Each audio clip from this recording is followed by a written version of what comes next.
লাইটটা তো সেই গঙ্গাফুল আর্ট ডিপার্টমেন্টের যারা রয়েছে তোমরা সবাই একটু মঞ্চে চলে এসো। একটু বেশি খাওয়া হয়ে গেছে মনে হচ্ছে। ভাত এটা না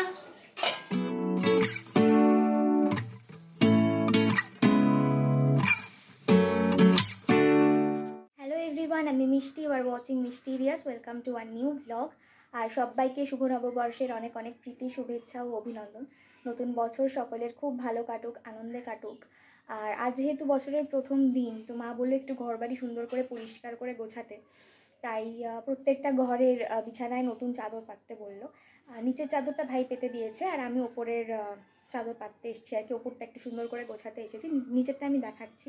আর আজকে যেহেতু বছরের প্রথম দিন, আর আজকে সানডে জেনারেলি আমাদের ব্রেকফাস্টে পরোটা হয়, তো আজকেও পরোটা হয়েছে। আর তার সাথে শুধু নববর্ষ স্পেশাল একটু ঘুগনি হয়েছে। যাই হোক, তো আজ বিকেলে বাবা মার সাথে বেরোনোর প্ল্যান রয়েছে। তারপর একটু মাঠের ধারেও যাব, সেখানে সোনাঝুরির হাট এসেছে শুনলাম, মানে মেলা বসেছে কাইন্ড অফ, তো সেখানেও যাওয়ার ইচ্ছে রয়েছে। তারপর এখানে আমাদের পাশের পাড়ায় খুব বড় করে অন্নপূর্ণা পুজো হয়, মেলা বসে 5 দিন ধরে, বিভিন্ন অনুষ্ঠান হয়, তো সেইটায় আমরা প্রত্যেক বছরই যাই। তো সেটাতেও একটু যাওয়ার ইচ্ছে রয়েছে, দেখি কতটা কি করতে পারি। আপাতত এখন আমি বিছানার চাদরটা সুন্দর করে পেতে নিই, আর নিচে ভাই কি চাদর পেতেছে সেটাও দেখ। এই যে শুভ নববর্ষ, এদিকে তাকা। শুভ নববৈশাখের শুভ নন্দন।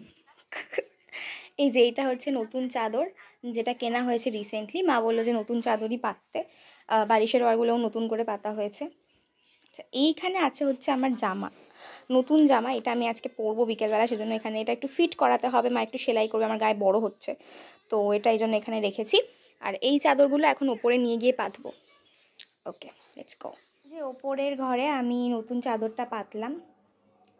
বেশ কয়েকটা চাদর আমরা নতুন কিনেছি, এইটা নতুন, নিচে যেটা তোমরা দেখলে সেইটাও নতুন, বেশ সুন্দর চাদরটা দেখতে। এবার ও ঘরেরটা গিয়ে পাতি। তো প্রত্যেক বছরই নববর্ষে আমরা একটু ঘর বাড়ি সুন্দর করে গোছানোর চেষ্টা করি, আর পুরোনো চাদরটা তুলে দিয়ে নতুন চাদর পাতার চেষ্টা করি আর কি। তো এই বছরও মা ওই জন্য বললো যে নতুন করেই চাদর পাত প্রত্যেকটা ঘরে। বাট এই ঘরের চাদরটা পাততে গিয়ে খুবই সমস্যা হচ্ছিল, তার কারণ হচ্ছে যে বিছানার তুলনায় যে চাদরটা আমি এনেছিলাম নিচে থেকে, সেটা অনেক বড় ছিল। তো ওটা বিছানায় পুরোপুরি অ্যাডজাস্ট করতে বেশ আমাকে কসরত করতে হয়েছিল, প্রায় 3-4 বার আমি চেঞ্জ করেছিলাম, তারপরে গিয়ে ঠিকঠাকটা হয়েছিল। তো আমি চাদরটা পাতলাম অনেক কষ্টে, তারপরে যা যা কিছু বিছানায় ছিল সেইগুলো সব আবার বিছানায় রেখে দিলাম। এই যে আমি সুন্দর করে বিছানার চাদর পেতে দিয়েছি। আর এই চাদরটা পাততে গিয়ে আমার অবস্থা খারাপ হয়ে গেছিলো, কারণ চাদরটা বিছানার তুলনায় অনেক বড়, তো এটাকে সুন্দর করে ফিট করতে প্রবলেম হচ্ছিলো। যাই হোক, তো বেশ সুন্দর লাগছে এবার দেখতে। যাই এবার, যেমনটা বললাম যে আজকে হয়েছে পরোটা আর ঘুগনি। মা এখন ভাজছে হচ্ছে পরোটা, সুন্দর সুন্দর দেখতে পরোটা। অলরেডি ওইদিকে ভাজা হয়ে গেছে অনেকগুলো, এটা ভাজছে। আর ঘুগনিটা কই? এটা ঘুগনি, এটা না, এই যে ঘুগনি।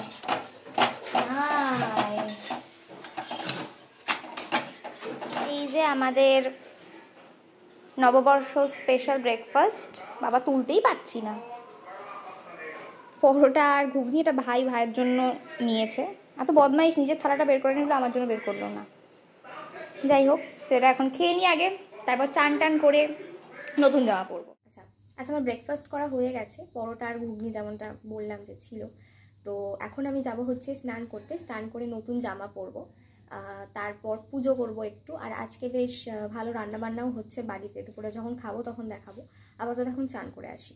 আমি চলে এসেছি আবার স্নান টান করে রেডি হয়ে, নতুন জামা পরে একটুখানি সেজে গুজে। আর সুন্দর একটা দুলও পরেছে, যেটা খুব সুন্দর ম্যাচ করেছে জামাটার সাথে। এটা আমি রিসেন্টলি মেলা থেকে কিনেছি। আর নতুন জামা পরেছি। এবার একটু যাব হচ্ছে পুজো দিতে, বছরের প্রথম দিন একটু ভক্তি দেখিয়ে আসি, একটু মনটা শান্ত করে আসি, একটু ঠাকুরকে পুজো দিয়ে আসি। আর আজকে আসলে অনেক দেরি হয়ে গেছে, তো মা রান্না করছে অনেক কিছু বলে মায়ের স্নান করে পুজো করতে করতে অনেক দেরি হয়ে যাবে। তো আমি গিয়ে পুজোটা করে আসি, তারপরে লাঞ্চ টাঞ্চ করবো আর কি। আগে রেগুলার পুজো করা হতো, মানে সময়টা পেতাম আর কি। এখন যেটা হয় যে আমি মোস্ট অফ দ্য দিন তো এখানে থাকি না, পিজিতে থাকি। আর এখানে থাকলেও মানে এত কাজকর্ম থাকে, কলেজের এত কাজ থাকে যেগুলো করতে হয়, তো পুজো করার সময় হয়ে ওঠে না। মাই এখন বেসিক্যালি পুজোটা করে। তো আমি একটু চেষ্টা করি কোনো স্পেশাল দিনে, সেটা আমার জন্মদিন হোক বা বছরের প্রথম দিন হোক, একটু পুজো করতে, তাতে মায়েরও একটু হেল্প হয়। কারণ এই সমস্ত দিনগুলোতে না মায়ের অনেক রান্না থাকে, তো সেইগুলো কমপ্লিট করতে মায়ের অনেক সময় চলে যায়। তো সেই জন্য সেই দিনগুলোতে একটু পুজো দিয়ে আসি, নিজেরও একটু ভালো লাগে আর মায়েরও একটু হেল্প হয় আর কি। পুজো করে এসে তারপরে বসলাম খেতে, আর সেদিন হয়েছিল নববর্ষ স্পেশাল মেনু, যেটা আমি পরের ভিডিওতে বলছি। এই ভিডিওতে জাস্ট একটু দেখে নাও খাবারগুলো। খাওয়া দাওয়া ডান, একটু বেশি খাওয়া হয়ে গেছে মনে হচ্ছে। ভাত, তারপরে ওই ছোটো ছোটো মাছ যেগুলো হয়, ওই মাছের একটা ঝোল মতো করেছিল মা। আর ওই মাছেরই যে মাথাগুলো হয় মুড়ো, সেই মুড়ো ভাজা, এই জিনিসটা খেতে কী যে ভালো লাগে কি বলবো গরম ভাতে। আর হয়েছিল হচ্ছে মাটন আর আমের চাটনি। তো খাওয়া দাওয়া হয়ে গেছে, এবার একটুখানি এখন আর এই জামাটা পরে থাকবো না, কারণ একটু শোবো, একটু রেস্ট নেব, বিকেলে আবার বেরোবো মা বাবার সাথে। তো দেখতে থাকো। ওকে, দুপুরে খাওয়া দাওয়ার পর ঘুমিয়ে পড়েছিলাম। এখন উঠলাম, উঠে রেডি হলাম, আর বাবা মার সাথে ভেবেছিলাম বেরোবো, বেরিয়ে ওখান থেকে আমার মাঠের ধারে যাওয়ার ছিল। কিন্তু বাবার মাটন খেলেই একটু শরীরটা খারাপ করে, তো মোস্ট প্রবাবলি প্রেশার বেড়েছে। তো আবার শরীরটা ঠিক লাগছে না, ওই জন্য বাবা বললো যে মা বললো যে বাবার না বেরোনো ভালো। আমি তো চাইছিলাম যে সবাই যাই, কিন্তু বাবার শরীরটা ঠিক লাগছে না, তো সেই জন্য বাবা বাড়িতে একটু রেস্ট নিক, একটু এসিতে শুক, তাহলে হয়তো ভালো লাগবে। মার ভাই শুধু যে সোনার দোকানটায় আমরা যাই সেখানে যাবে, তো তারপর চলে আসবে, আর আমি একটু মাঠের ধারে যাব। দিয়ে ওখান থেকে আর অন্নপূর্ণা ব্যান্ডেলে হয়তো আজকে যাওয়া হবে না, মাঠের ধারে একটু ঘুরে ওই সোনাঝুরি হাট যেটা আছে ওখানে ঘুরে হয়তো বাড়ি চলে আসবো। আর এই জামাটা আমার পয়লা বৈশাখের জামা ঠিক নয়, এটা আমি পুজোতে কিনেছিলাম, কিন্তু পুজোতে আমি এই জামাটা পরিনি, ওর জন্য আজকে এই জামাটা পরলাম। আরেকটা জামা আমি গড়িয়াহাট থেকে কিনেছিলাম, সেটা পরা হলো না, সেটাও ভেবেছিলাম পরবো, কিন্তু আমার মনে হলো যে আজকে আমি এই জামাটাই পরি, এটা অনেকদিন ধরেই তুলে রাখা রয়েছে। যাই হোক, তো বেরিয়ে তারপর আমি দেখাচ্ছি। এই যে মা, ভাই আর গোপো নতুন জামা পরেছে, আমরা এখন বেরোবো। আমাকে একটু দেখাতো। এই যে আমি এখন চুলটা বেঁধে নিয়েছি, খুব গরম করছে। এখন আমি যাব মাঠের ধারে, আর মা আর ভাই যাবে সোনার দোকানে, যেখানে আমরা প্রত্যেক বছর যাই। বেরিয়ে প্রথমে গেলাম লঞ্চ ঘাটের দিকে, কারণ ওখানে একটা প্রোগ্রাম চলছিল, তো সেখানে আমার বেশ কিছু বন্ধু বান্ধবের সঙ্গেও দেখা হয়ে গেছিল। আমি দুজনকে মঞ্চে ডেকে নিচ্ছি, সেই সঙ্গে ডেকে নিচ্ছি মৌসুমী, অরিত্রদা আর সৌম্যতা। তোমরা সবাই একটুখানি মঞ্চে চলে এসো।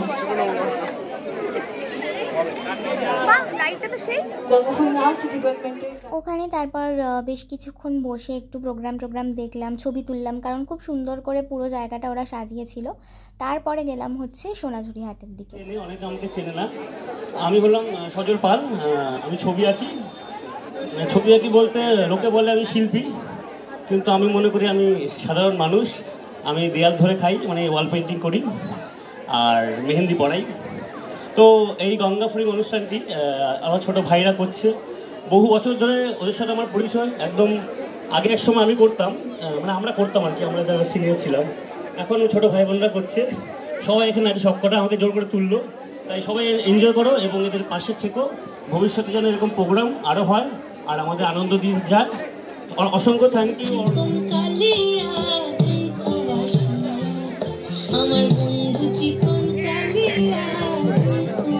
এরপর গেলাম সোনাঝুরি হাটে, যেটা আগের বছরও চুচুড়াতে এসেছিল, আর ওখানে ছিল বিভিন্ন জিনিসপত্র, হার দুল, সুন্দর সুন্দর ক্লেট, তারপরে পেপার, এই সমস্ত কিছু দিয়ে তৈরি হার দুল।